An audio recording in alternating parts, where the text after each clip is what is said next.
History में हम पढ़ेंगे दिल्ली सल्तनत। दिल्ली सल्तनत आप जानते हो कब से स्टार्ट हुई है?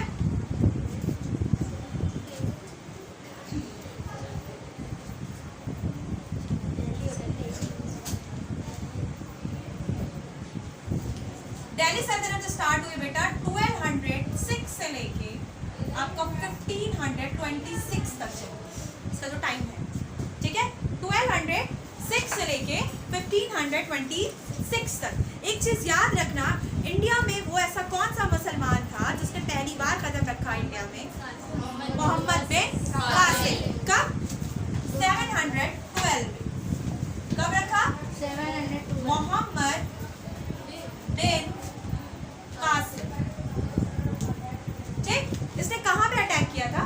इसने दाहिरा पर अटैक किया। कहाँ पे? दाहिरा। दाहिरा वो जगह जहाँ पे इसने अटैक किया था। लेकिन एक्चुअल में इसने का कोई रूल करने का इरादा नहीं था। इसने बस अटैक किया, वॉर किया और ये वॉर करके वापस अपने शहर, अपनी कंट्री चला गया। ठीक है, उसके बाद दो नाम और आते हैं हमारे सामने। एक आता है महमूद गजनवी और एक आता है मोहम्मद गौरी। कितने नाम? महमूद गजनवी और मोहम्मद गौरी। इनके बारे में बहुत डिटेल में नहीं बताऊंगी, बस इतना बता दूं कि एक्चुअल में ये लुटेरे थे जिन्होंने इंडिया में काफी ज्यादा लूट मारी। अगर मैं बात करूं महमूद गजनवी ने इंडिया को कितनी बार लूटा, तो महमूद गजनवी ने इंडिया को 17 बार लूटा है। कितनी बार? 17 बार। सबसे अगर मैं आपको बताती हूँ कि सबसे इम्पोर्टेंट जो जिसे कह सकते हो कि वो केस कौन सा था, 1025 में जब उसने सोमनाथ मंदिर को लूटा। वो पूरी की पूरी मंदिर गोल्ड की थी। किसकी थी? सोने की। दीवारें पूरी किसकी थी? सोने की। दरवाजे पूरे सोने के। मतलब उस मंदिर में, वो मंदिर सूर्य देवता की मंदिर थी। किसकी? सूर्य देवता की मंदिर थी। और उस मंदिर में सब कुछ गोल्ड का था, सोने का था। और उस मंदिर को लूटने वाला कौन था? महमूद गजनवी। कब लूटा था उसने? 1025 में महमूद गजनवी ने सोमनाथ मंदिर को लूटा था। कि मंदिर सूर्य देवता की मंदिर थी और पूरी की पूरी गोल्ड की थी। और ना सिर्फ वो वहां से स्टैचू ले गया, यानी मूर्तियां ले गया, बल्कि उसने दीवारों पे जो सोने लगे थे उसको तक लेके वो गया। दरवाजे वो लेके गया, जो गोल्ड के डोर थे वो सब कुछ वो लेके गया। यानी सबसे भयानक लूट मानी जाती है महमूद गजनवी की, जो 1025 में सोमनाथ मंदिर पर सूर्य देवता की वो मंदिर थी। क्लियर? समझ में आ गया? उसके बाद एंट्री होती है मोहम्मद गौरी। किसकी? मोहम्मद गौरी की। मोहम्मद गौरी के साथ किसकी वॉर होती है? पृथ्वीराज चौहान। एक मूवी आई थी अक्षय कुमार की, देखा होगा। वो पूरी की पूरी गलत मूवी थी। उस मूवी का जो एंड दिखाया कि पृथ्वीराज चौहान ने मोहम्मद गौरी को मारा, ऐसा कुछ नहीं था। मोहम्मद गौरी को पृथ्वीराज चौहान ने नहीं मारा। पृथ्वीराज चौहान मोहम्मद गौरी की मौत से पहले मर चुके थे। तो भाई कैसे मार सकते हैं वो आपके? ठीक, खैर यहाँ पे मैं बात करती हूँ कि आपको पता होना चाहिए कि मोहम्मद गौरी की इंडिया में वॉर किससे हुई? तो पृथ्वीराज चौहान से हुई। कौन सी दो वॉर सबसे इंपॉर्टेंट मानी जाती है?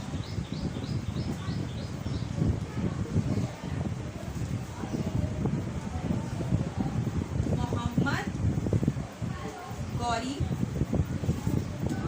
और पृथ्वीराज चौहान। ठीक, मोहम्मद गौरी, पृथ्वीराज चौहान, ये दो ऐसे लोग जो 1191 और 1192 में इनके बीच वॉर हुई। दो सबसे इंपॉर्टेंट वॉर, जिसे हम कहते हैं तराइन फर्स्ट, तराइन सेकंड। क्या कहते हैं? तराइन फर्स्ट और तराइन सेकंड। तराइन फर्स्ट में कौन जीता? तराइन फर्स्ट में जीते थे पृथ्वीराज चौहान। तराइन सेकंड में कौन जीता? तराइन सेकंड में जीते थे मोहम्मद गौरी। एक्चुअल में जब मोहम्मद गौरी तराइन सेकंड जीतता है तो पृथ्वीराज चौहान की सारी डायनेस्टी अपने अंडर में ले लेता है। और इसी के बाद हम देखते हैं 1206 में एक नई डायनेस्टी स्टार्ट होती है। इस डायनेस्टी को हम कहते हैं स्लेव डायनेस्टी, जो दिल्ली सल्तनत की पहली डायनेस्टी रहती है। दिल्ली सल्तनत की पहली डायनेस्टी कौन रहती है? Slave dynasty. क्या नाम रहता है उसका? स्लेव, गुलाम डायनेस्टी। एक्चुअल में क्या था कि भाई गौरी और कुतुबुद्दीन ऐबक का एक रिलेशनशिप था। स्लेव डायनेस्टी का फाउंडर कौन है? स्लेव डायनेस्टी का फाउंडर है कुतुबुद्दीन ऐबक। यानी गुलाम वंश का जो संस्थापक है उसका क्या नाम है? कुतुबुद्दीन ऐबक। कुतुबुद्दीन ऐबक और मोहम्मद गौरी के बीच में क्या रिश्ता था? तो सीधा सा रिलेशनशिप मैं बताऊं, कुतुबुद्दीन कुतुबुद्दीन ऐबक मोहम्मद गौरी का चीफ ऑफ आर्मी, यानी मैं कह सकती हूँ कि सेना प्रमुख था, जिसके अंडर में पूरी की पूरी आर्मी थी। कौन? कुतुबुद्दीन ऐबक।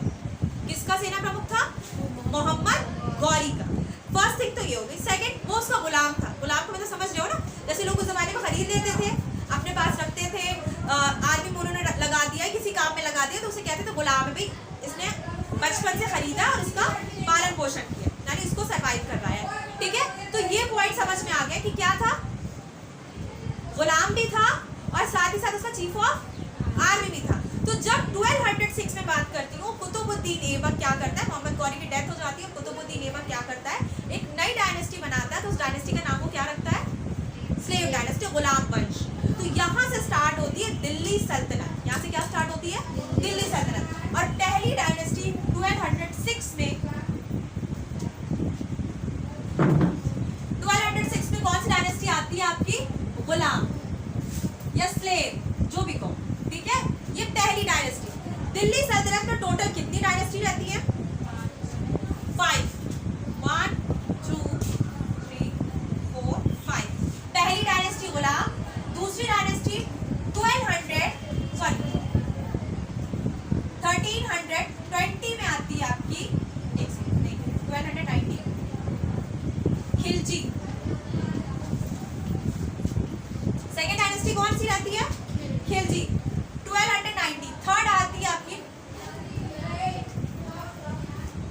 तुगलक। फोर्थ डायनेस्टी आपकी कौन सी आती है? सैयद। कौन सी? सैयद। फोर्थ डायनेस्टी कौन सी है? सैयद डायनेस्टी। टोटल कितनी हो गई? अच्छा, मुझे एक बात बताइए, एक पॉइंट मुझे बताइए आप, कि ये जो आपकी सारी डायनेस्टीज मैं आपको बता रही हूँ कि Ghulam dynasty, Khilji dynasty, Tughlaq dynasty, Sayyid dynasty, उसके बाद आती है लास्ट में लोधी डायनेस्टी, ये सारी की सारी डायनेस्टी किस में आती है? दिल्ली सल्तनत। दिल्ली सल्तनत में टोटल कितनी डायनेस्टीज आती हैं? 5। अब मैं एक ट्रिक बताती हूँ आपको, एक छोटी सी ट्रिक है, जिस ट्रिक से आप इसको लाइन से याद रखो कि किस डायनेस्टी के बाद कौन सी चीजें आती हैं। एक छोटी सी ट्रिक है भाई, दो प्यार करने वाले हैं, अब दो प्यार करने वाले जब मिलेंगे आपस में, तो फाइनली मौसम की बात या इकोनॉमिक्स की बात तो करेंगे, कुछ फूल पौधों की बात होगी, कुछ ऐसा होगा। एक ट्रिक है छोटी सी, दो प्रेमी जब मिलते हैं तो कहते हैं हम तुम मिलेंगे, ठीक है, तो जिसे कह सकते हैं गुल खिलेंगे, हम तुम मिलेंगे तो गुल खिलेंगे, याद रखना इस बात में, और लौटना। ठीक है, पहली चीज, सॉरी ट्रिक मिस हो गई थोड़ी सी। हम तुम जब मिलेंगे तो गुल खिलेंगे लक से। लक से मतलब जानते हो किस चीज से? किस्मत से। हम तुम जब मिलेंगे तो लक से गुल खिलेंगे, लक यानी किस्मत से गुल खिलेंगे, और याद रखना इस बात को, लौट आना। लिख लो, हम तुम मिलेंगे, हम तुम मिलेंगे तो गुल खिलेंगे, गुल खिलेंगे, हम तुम मिलेंगे तो गुल खिलेंगे लक से किस्मत से। याद रखना इस बात को, और लौट आना। यानी कि अगर वो कह रहा है कि अगर कुछ लड़ाई झगड़े हो गए हमारे बीच, तो भाई ये वाली बात याद रखना और क्या करना, लौट आना। अब इस ट्रिक में क्या है लॉजिक, मैं बताऊं। अगर मैंने जैसे ट्रिक लिखी, हम तुम मिलेंगे तो क्या खिलेंगे भाई? गुल खिलेंगे।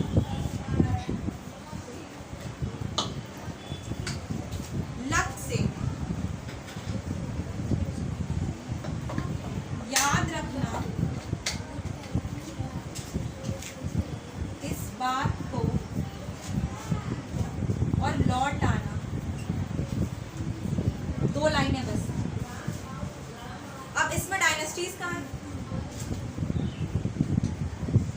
ये गुल से हो गया गुलाम, खिलेंगे से खिलेंगे से हो गया खिलजी, लक से हो गया तुगलक, याद से हो गया सैयद, लौट से हो गया लोधी। 5 डायनेस्टी, 2 लाइन से। समझ में आई मेरी बात? ट्रिक क्या है आपकी?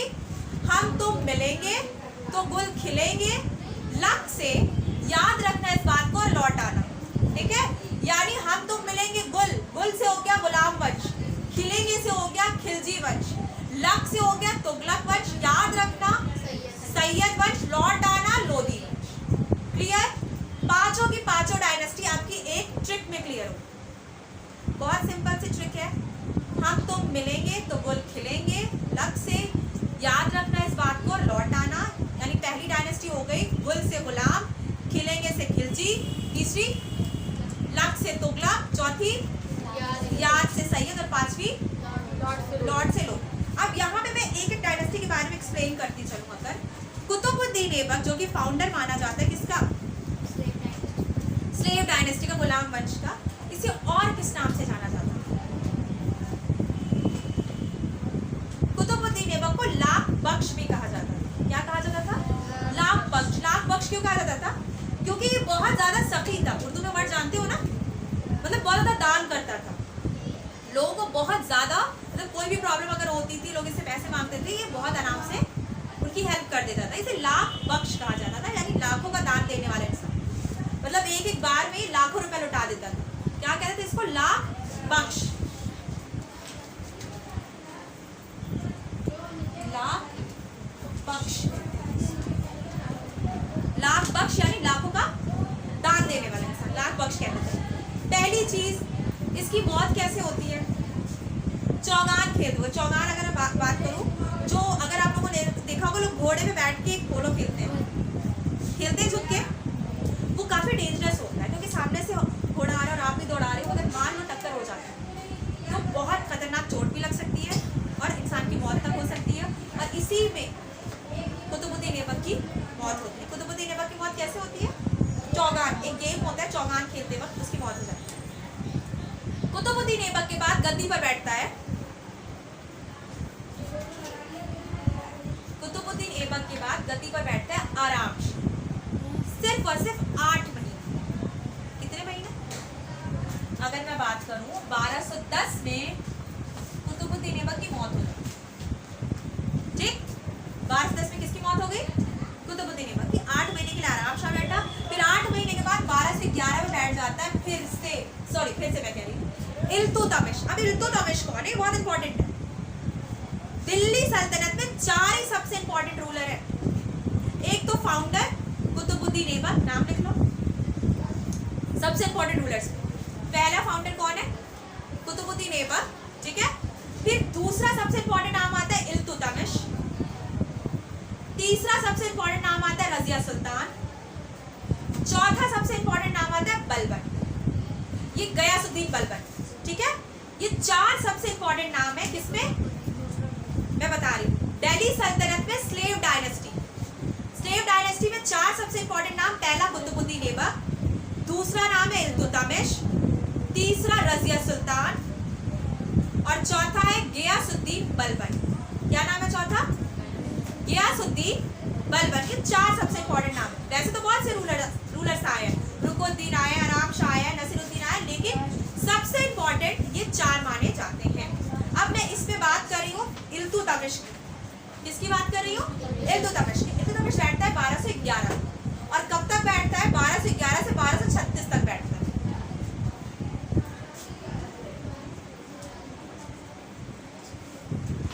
तब तक बैठता है 1211 से लेकर 1236 तक। 1211 से बैठता है इल्तुतमिश और कब तक बैठता है? 1236 तक, जब तक उसकी मौत नहीं हो जाती, यानी ये उसकी डेथ ईयर भी है, यानी 6 सालों मर जाता है। अब इल्तुतमिश कौन है? भाई इल्तुतमिश जो है वो कुतुबुद्दीन ऐबक का दामाद भी रहता है और उसका गुलाम भी रहता है। एक्चुअली इल्तुतमिश कुतुबुद्दीन ऐबक का दामाद भी है और क्या है? गुलाम भी है। आराम शाह को ये मार देता है, अपने इसमें कहूँ ब्रदर इन लॉ को, आराम शाह को गद्दी के लिए क्या करता है? ये मार देता है और खुद बैठ जाता है। एक्चुअल में ये कहाँ का गवर्नर रहता है? याद रखो, बदायूं का। कौन? इल्तुतमिश। इल्तुतमिश कहाँ का गवर्नर रहता है? बदायूं एक जगह है, वहाँ का गवर्नर कौन रहता है? इल्तुतमिश। इल्तुतमिश की वाइफ का नाम क्या रहता है? कुतुब बेगम। क्या नाम रहता है? कुतुब बेगम। कुतुब बेगम किसकी बेटी है? अब सीधी सी बात है, अगर दामाद है तो बेटी किसकी हुई? कुतुबुद्दीन ऐबक की बेटी हुई ना।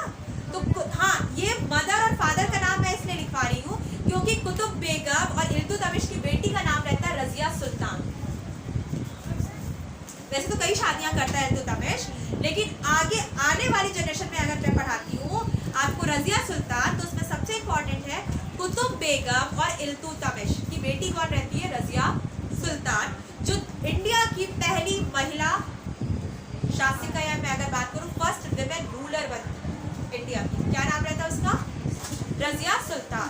अब मैं इल्तुतमिश में वापस आ जाती हूँ। इल्तुतमिश जब बैठता है 1211 में, तो ये कई सारी पॉलिसीज लाता है।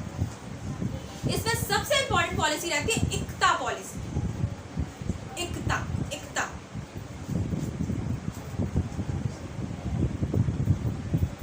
इक्ता, ठीक है, ये सबसे इंपॉर्टेंट पॉलिसी रहती है किसकी, इल्तुतमिश की। ये क्या है भाई, ये टैक्स पॉलिसी है, टैक्स सिस्टम है।